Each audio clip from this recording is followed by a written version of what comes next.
فإن أصدق الحديث كتاب الله وأحسن الهدي هدي نبينا محمد صلى الله عليه وآله وسلم وشر الأمور محدثاتها وكل محدثة بدعة وكل بدعة ضلالة. اللهم صل على محمد وعلى آله وصحبه أجمعين. Kita tengok kisah Nabi Shu'aib alaihi salam dalam surah Al-A'raf. Seperti mana saya baca dalam solat tadi, kisah Nabi Shu'aib, Allah Subhanahu wa taala sebut, wa ila madyana akhahum Shu'aiba qala ya qaumi i'budullaha ma lakum min ilahin ghairuh فأوفوا الكيل والميزان ولا تبخسوا الناس أشياءهم ولا تفسدوا في الأرض بعد إصلاحها ذلكم خير لكم إن كنتم مؤمنين ولا تقعدوا بكل صراط توعدون وتصدون عن سبيل الله من آمن به وتبغونها عوجا واذكروا إذ كنتم قليلا فكثركم وانظروا كيف كان عاقبة المفسدين وإن كان طائفة منكم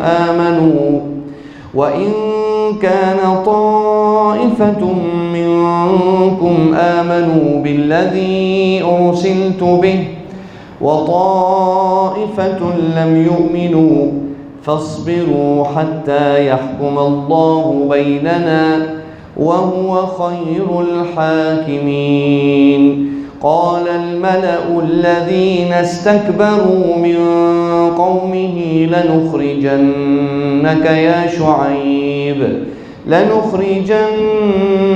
يا شعيب والذين آمنوا معك من قريتنا أو لتعودن في ملتنا قال أولو كنا كارهين قد افترينا على الله كذبا إن عدنا في ملتكم بعد إذ نجانا الله منها وما يكون لنا أن نعود فيها إلا أن يشاء الله ربنا وسع ربنا كل شيء علما على الله توكلنا ربنا افتح بيننا وبين قومنا بالحق وأنت خير الفاتحين.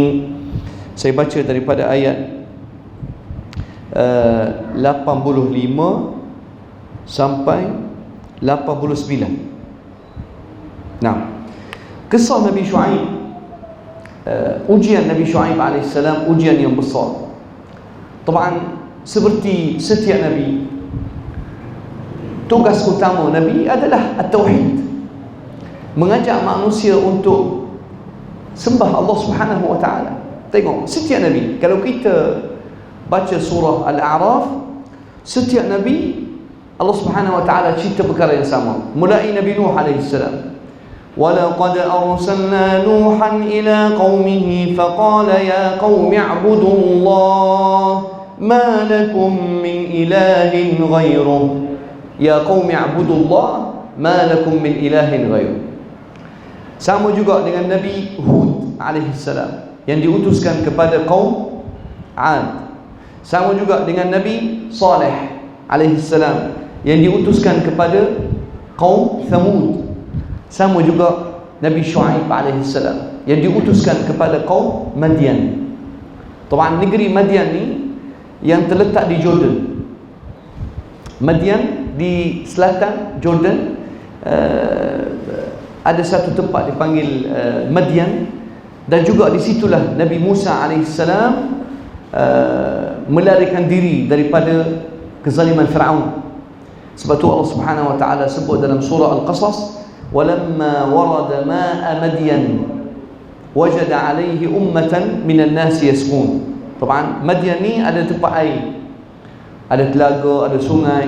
Nah, Allah Subhanahu wa taala kata wa ila madyan akhahum Shu'aib. Shu'aib alaihi salam daripada kaum dia sendiri, daripada orang Madyan. Qala ya qaumi i'budullah ma lakum min ilahin ghairuh. Wahai kaum aku, sembah Allah. Kamu tidak ada Tuhan selain Allah Subhanahu wa taala. Ikhwani,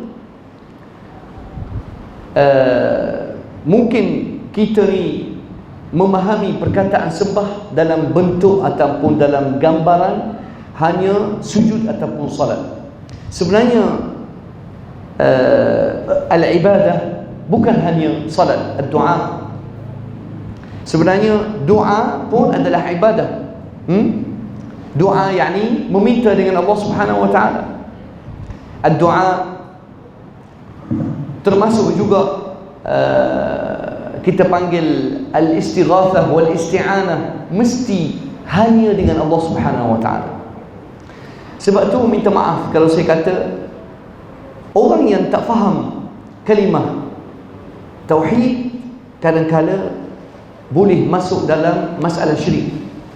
Kadang-kadang kita tengok orang dia salat, dia sembahyang, dia mengucap la ilaha illallah, tapi pergi kepada kubur ataupun pergi kepada batu ataupun pergi tengok capal, dia letak capal atas kepala.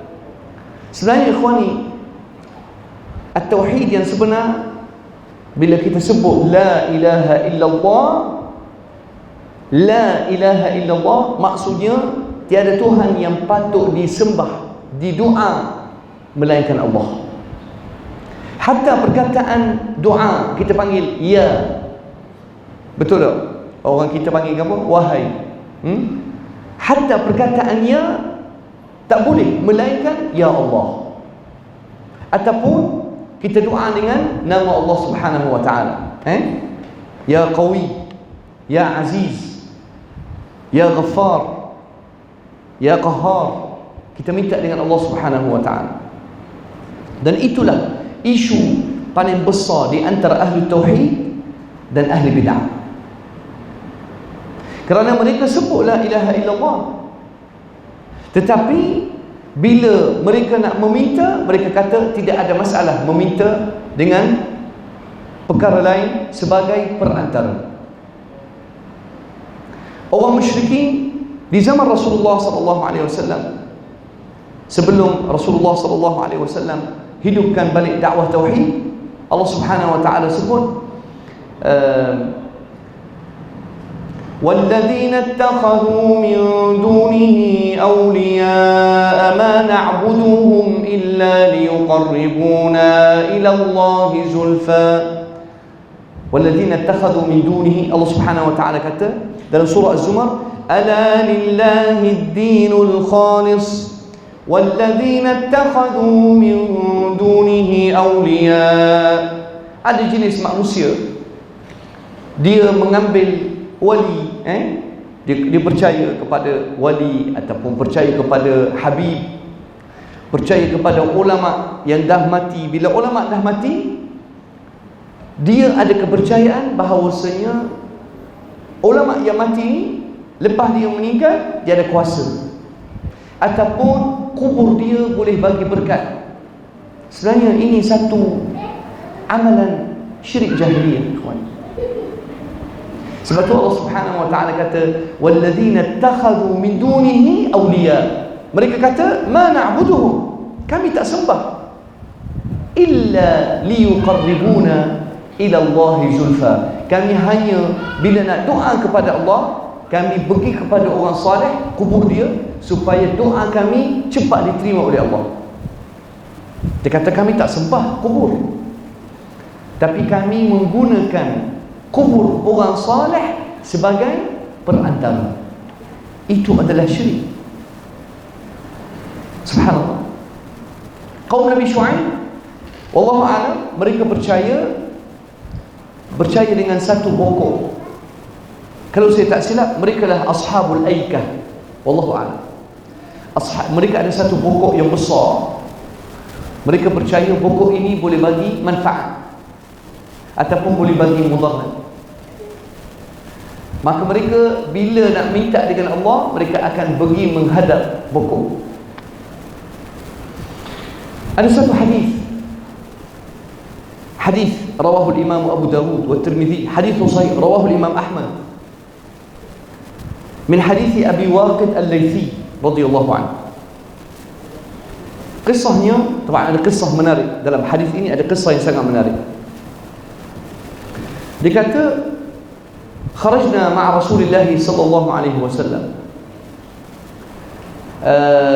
ila Hunain. Bila pergi tentera Rasulullah sallallahu alaihi wasallam nak pergi menuju ke peperangan Hunain, Rasulullah sallallahu alaihi wasallam bawa tentera dia yang membuka Makkah, juga ditambah lagi 2,000 orang yang baru masuk Islam. Semua ingat bila Rasulullah sallallahu alaihi wasallam bawa tentera ke Hunain. Pernah dengar peperangan Hunain?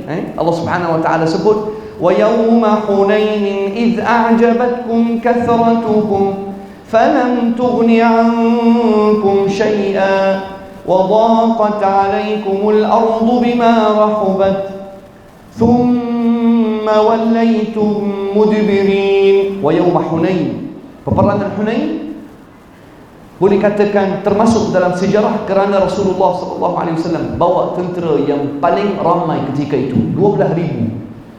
Sebelum itu Allah Subhanahu Wa Taala bagi kemenangan kepada Rasulullah dan sahabat dengan bilangan hak kecil. Satu-satunya peperangan yang ada bilangan ramai. Jadi bila tentera ini ikut Rasulullah SAW, kata Abu Waqid Al-Laythi, fa'atayna ila syajarati sidrin azimah. Dalam perjalanan kami lalu dekat satu pokok besar sangat, pokok yang sidr. Pokok sidr dia batang dia memang besar. Yuqalu laha dhatu anwat.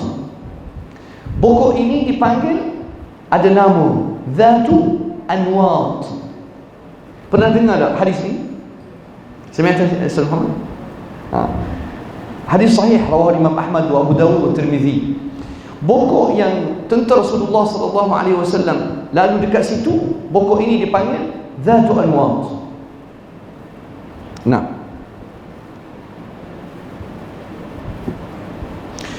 jadi bila tentera Rasulullah sallallahu alaihi wasallam sampai ke pokok ni, sampai dekat pokok Dhatu Anwat, طبعا إخواني ذات أنواط شجرة عظيمة كان المشركون إذا مروا بها يعلقون عندها أسلحتهم. Orang musyrikin, orang kafir, bila nak pergi perang, dia akan pergi gantung pedang dia dekat situ.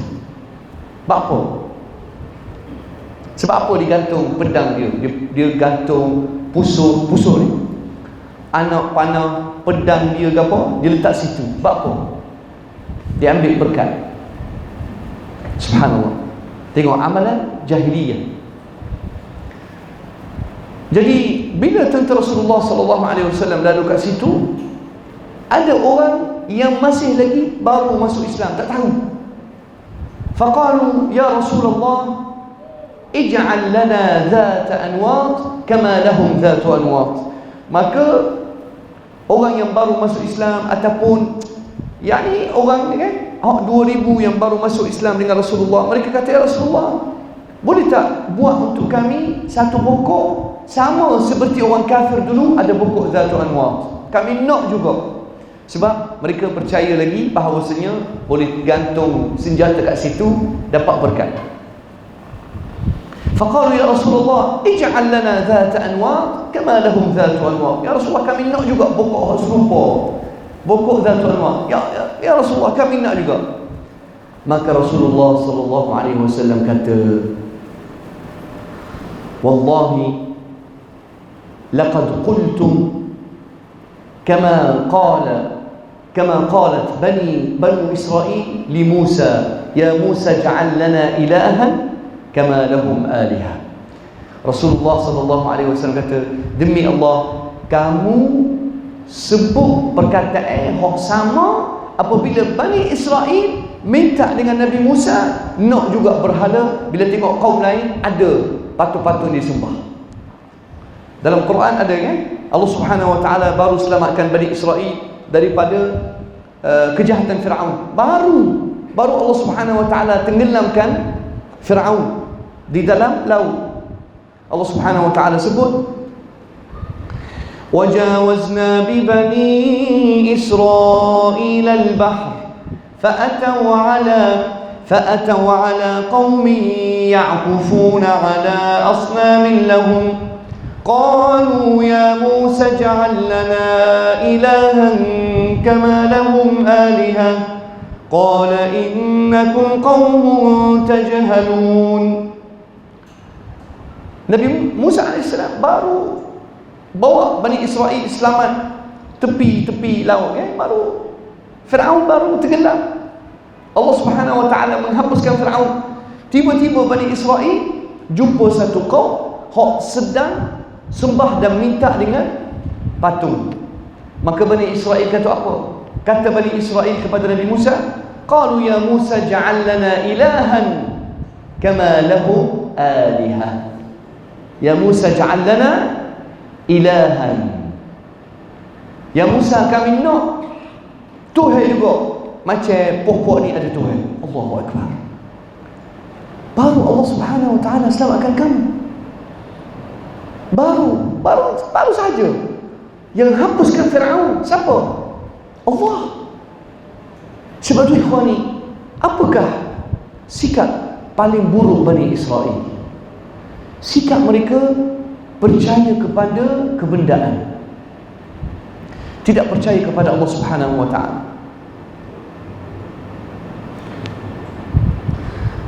Taban,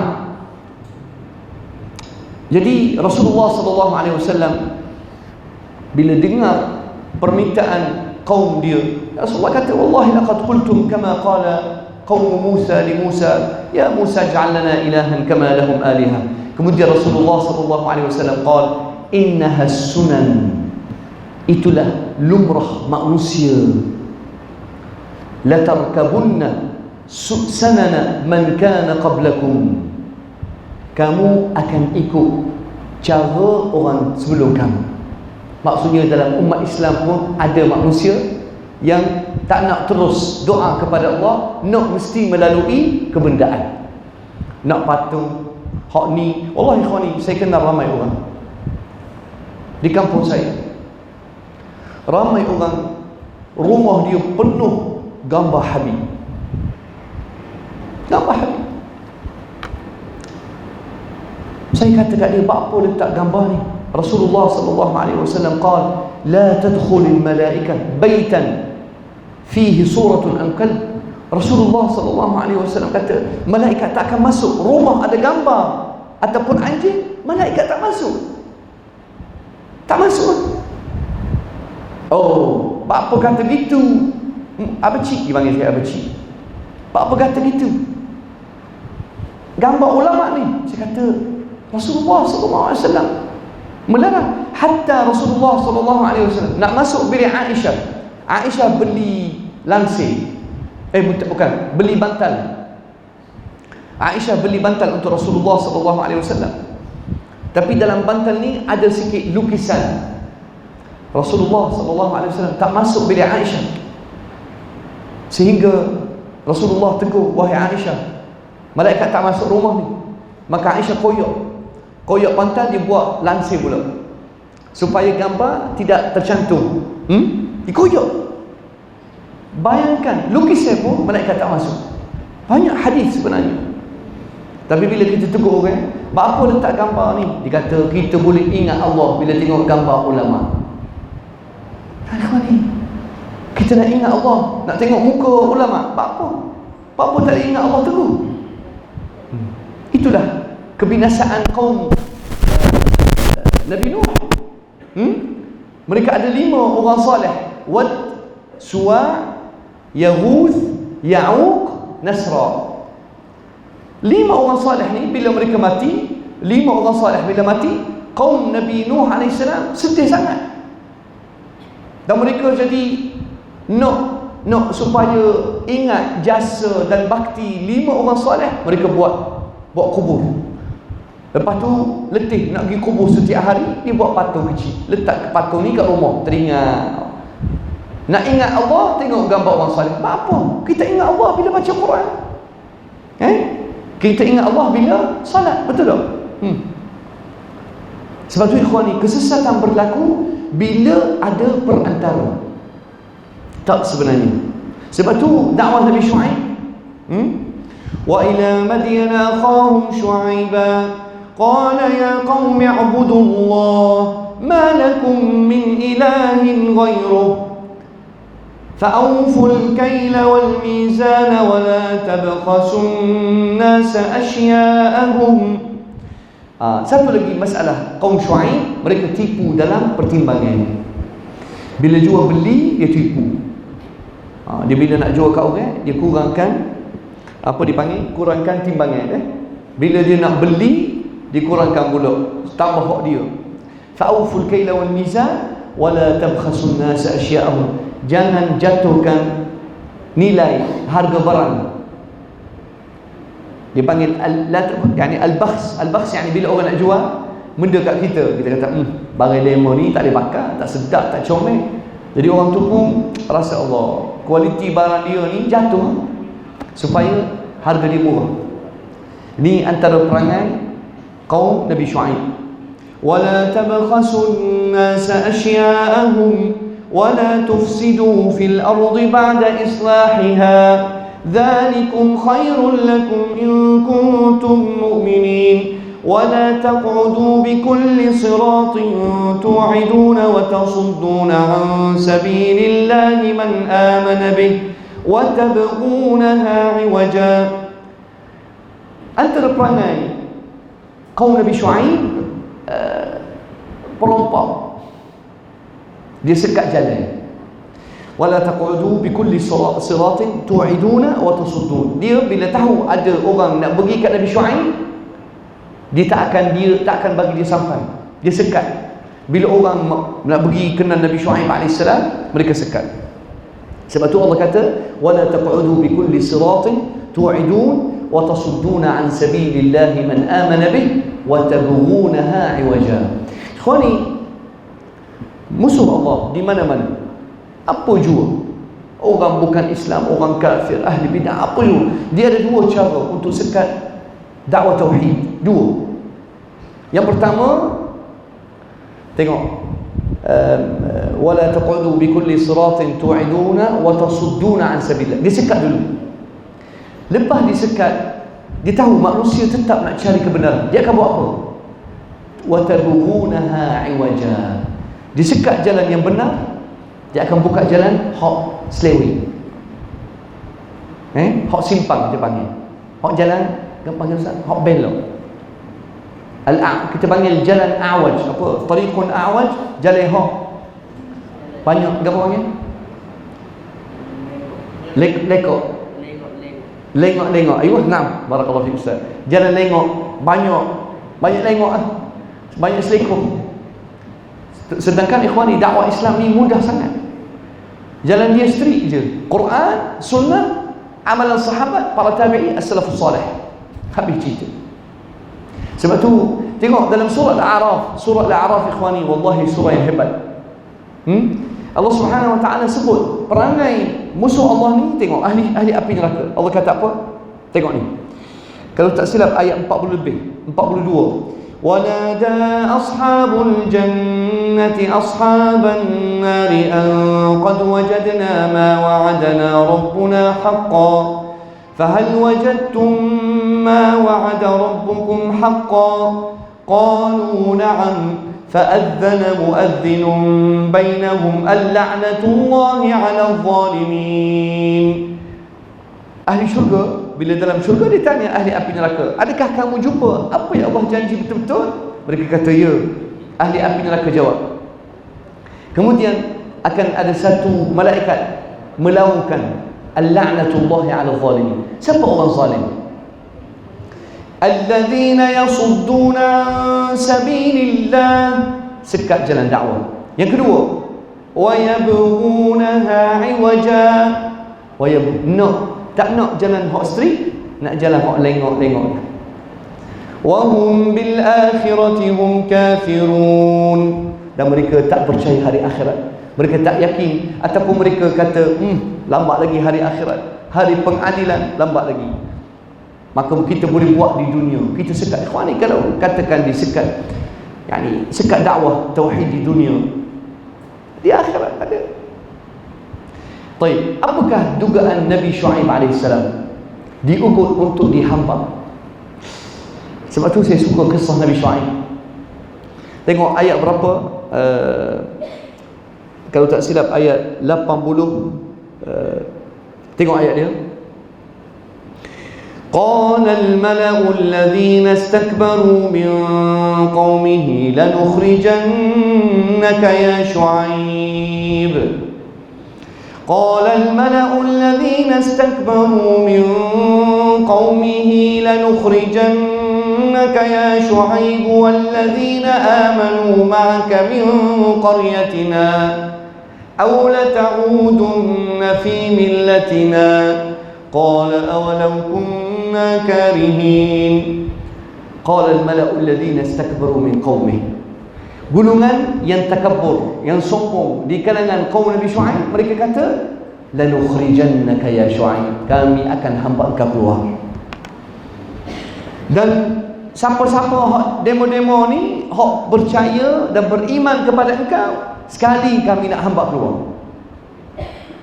Qala al-mala'u alladhina istakbaru min qaumihi lanukhrijannaka ya Syuaib. Tunggu ya Syuaib, kita akan hamba engkau keluar.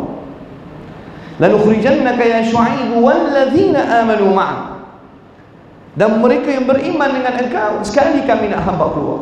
Ataupun pilihan kedua, apa dia? Aw la ta'udunna fi millatina, ataupun kamu kena ikut fahaman kami, kamu kena ikut cara kami. Tawassul dengan pokok, tawassul dengan berhala, waliyadzubillah. Mana boleh ikhwan?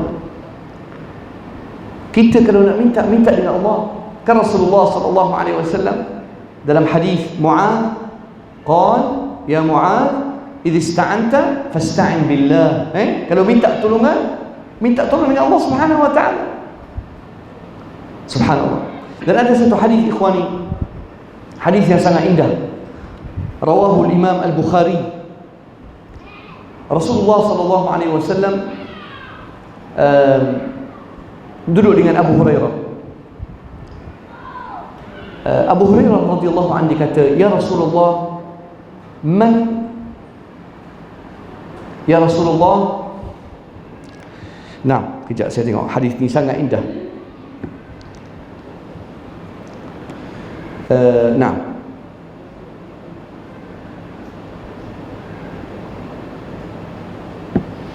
saya tengok matan dia insya-Allah. Nah, qila ya Rasulullah, Abu Hurairah tanya, ya Rasulullah, man as'adun nas bi syafa'atika yaumil qiyamah. Taban hadis rawahu al-Bukhari.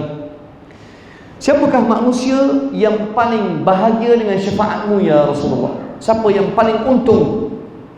Siapakah dia ni yang paling istimewa akan dapat syafaatmu di hari kiamat? Qala Rasulullah sallallahu alaihi wasallam, laqad dhanantu ya Aba Hurairah an la yas'alani an hadzal hadith ahadun awwala mink. Kata Rasulullah, wahai Abu Hurairah, aku tunggu engkau mesti tanya, dan aku tahu dah tidak ada orang sebelum engkau yang akan tanya soalan ini. Yani siapakah yang paling gembira dapat syafaat Rasulullah di hari kiamat? Kenapa Rasulullah kata engkau lah paling, aku dah tahu dah engkau wahai Abu Hurairah orang paling awal akan tanya soalan ini. Lima ra'aitu min hirsika 'ala al-hadith, kerana aku tahu engkau ni sangat suka dan ambil berat pasal hadis. Sebab tu ikhwani, Abu Hurairah radhiyallahu an antara sahabat yang paling riwayatkan hadis Rasulullah sallallahu alaihi wasallam. Qala Rasulullah, as'adun nasi bi syafa'ati yaum al-qiyamah man qala la ilaha illallah khalisan min qalbih. Siapakah manusia yang paling untung dapat syafaat Rasulullah sallallahu alaihi wasallam? Yang kata la ilaha illallah khalisan. Apa maksudnya khalis? Siapa tahu? Ma huwa al-ikhlas? Orang kata, oh kena ikhlas. Ikhlas dalam tauhid, apa dia? Niat. Comel niat, tapi gapo dia tu? Niat macam mana? Ikhlas tauhid macam mana? Saya ulang ayat tadi surah Az-Zumar. Ala lillahi ad-dinul khalis والذين اتخذوا من دونه أولياء ما نعبدهم إلا ليقربونا إلى الله زلفى. طيب, kalau awak kata la ilaha illallah, tapi awak kata tak apa, kita kalau minta dengan kubur wali, tak apa, itu ikhlas ke ataupun tidak? Adakah itu ikhlas? Kata la ilaha illallah, tapi tengok letak capan, duk tengok capan. Nak doa mesti ada kebedaan. Adakah itu ikhlas ataupun tidak? Mana senyap? Tidak ikhlas. Barak, Masya Allah. Nah, tidak ikhlas. Al-ikhlas la tad'u wa la tas'al wa la tarju illa Allah. Jangan minta, jangan tanya, jangan mengharap kecuali Allah Subhanahu wa taala. Wallahi ikhwani, hatta ada satu athar, tapi saya tak pasti apakah kesahihan dia. Sahabat Rasulullah SAW, kalau jatuh dia punya pedang, dia di atas kuda, tak akan minta dengan orang, minta tolong, tak akan. Dia ambil sendiri. Bapa tak minta dengan orang. Bukan maksudnya kita nak kata tak minta tolong, tak. Tapi kalau awak ada masalah, hatta sahabat Rasulullah sallallahu alaihi wasallam, kalau mereka ada masalah akan minta dengan Allah. Subhanallah.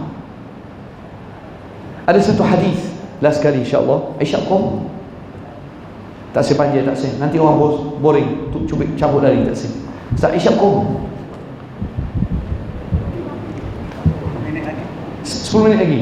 Okey, hadis terakhir sekali. Hadis Ka'ab al-Aslami. Ka'ab al-Aslami radhiyallahu an. Ka'ab, na'am. Qal kuntu akhdimu Rasulullah. Ka'ab ni dia berkhidmat kepada Rasulullah. Tidur dekat dengan bilik Rasulullah. Kalau Rasulullah nak air apa, dia bawa untuk Rasulullah nak ambil wudu, nak pergi al-khala, nak pergi buang air besar apa, dia sediakan air. Nah, qal suatu hari datang ke Rasulullah sallallahu alaihi wasallam. Saya nak pastikan nama sahabat. Nah, ayuh. La, bukan Thauban, bukan. Kejap Naam. Ubay? Laysa Ubay. Naam. Rabi'ah. Barakallahu fiik, ahsan. Rabi'ah ibnu Ka'ab al-Aslami. Jazakallahu khair Ustaz Mat. قال كنت أبيت مع رسول الله صلى الله عليه وسلم فآتيه بوضوئه وحاجته. Aku tidur dekat dengan Rasulullah sallallahu alaihi wasallam. Aku bawa hajat dia, air wudu semua. Faqala li sal. Suatu hari Rasulullah sallallahu alaihi wasallam kata kepada Rabi'ah, minta, engkau ada hajat. Faqultu as'aluka murafaqataka fil jannah. Kata Rabi'ah, ya Rasulullah, aku nak satu perkara. Aku nak bersama kamu ya Rasulullah di dalam syurga. Tu je. Dapat dengan Rasulullah, masuk syurga. Nak apa lagi? As'aluka murafaqataka fil jannah. Qala Rasulullah, aw ghayra dhalik? Ada tak permintaan lain? Gapo dia lagi nak? Qal huwa dhal. Aku nak hak ni je ya Rasulullah. Minta dengan Allah supaya aku bersama engkau dalam syurga. Faqala Rasulullah sallallahu alaihi wasallam, fa'inni ala nafsik bikathrati sujud. Apa kata Rasulullah kepada Rabi'ah? Nak bersama aku dalam syurga? Pergi banyak semayang. Fa'inni ala nafsika bikathrati sujud. Pergi sujud banyak. Awak pun kena doa. Baik. Kenapa Rasulullah SAW kata kat dia, bagai mu minta duduk rumah, duduk minum, lepak, goyang kaki, dapat masuk syurga. Rasulullah kata apa kat dia? A'inni ala nafsik bikathrati sujud. Bantu aku penyek diri demo, banyakkan sujud dan doa. Maksudnya apa? Maksudnya Rabi'ah kena banyak doa kepada Allah Subhanahu wa taala. Rasulullah sallallahu alaihi wasallam nak ajar sahabat supaya doa banyak. Kita kena doa. Kalau Rasulullah boleh juga kata ya Allah, boleh. Sekejap Allah terima doa Rasulullah sallallahu alaihi wasallam. Betul tak? Tapi Rasulullah suruh Rabi'ah supaya jangan serah kepada Nabi sahaja. Kita kena banyak doa kepada Allah. Mudah-mudahan insya-Allah ikhwani, dakwah tauhid ini terus insya-Allah berkembang, dan saya ucapkan tahniah. Wallahi kamu bertuah kerana sunnah di sini kuat. Dakwah tauhid, hargailah satu nikmat yang sangat bernilai. Di tempat lain agak payah ikhwani. Mudah-mudahan Allah Subhanahu wa taala kekalkan kita atas Quran dan hadis dan manhaj as-salafus salih insya-Allah taala. Dan ikhwani kena ingat Rasulullah sallallahu alaihi wasallam sebut bahawasanya antara tanda hari kiamat adalah kehilangan ilmu. Qala alaihi salatu wassalam, inna min ashratis sa'ah an yurfa' al-ilm wa yathbut al-jahl. Antara tanda hari kiamat, ilmu diangkat, kejahilan berlaku berleluasa. Mudah-mudahan Allah Subhanahu wa taala kuatkan usaha kita untuk mencari ilmu, belajar Al-Quran, tadabbur Al-Quran ikhwani. Wallahi Al-Quran kalau kita tadabbur akan jumpa banyak perkara yang sangat indah. Dan ambil hadis Rasulullah dan kenalilah para sahabat dan salafus salih insya-Allah. Subhanakallahumma bihamdik, asyhadu an la ilaha illa anta, astaghfiruka wa atubu ilaik. Wa sallallahu wa sallam ala Muhammadin wa ala alihi wa sahbihi ajma'in. Walhamdulillahi rabbil alamin. Wassalamu alaikum warahmatullahi wabarakatuh.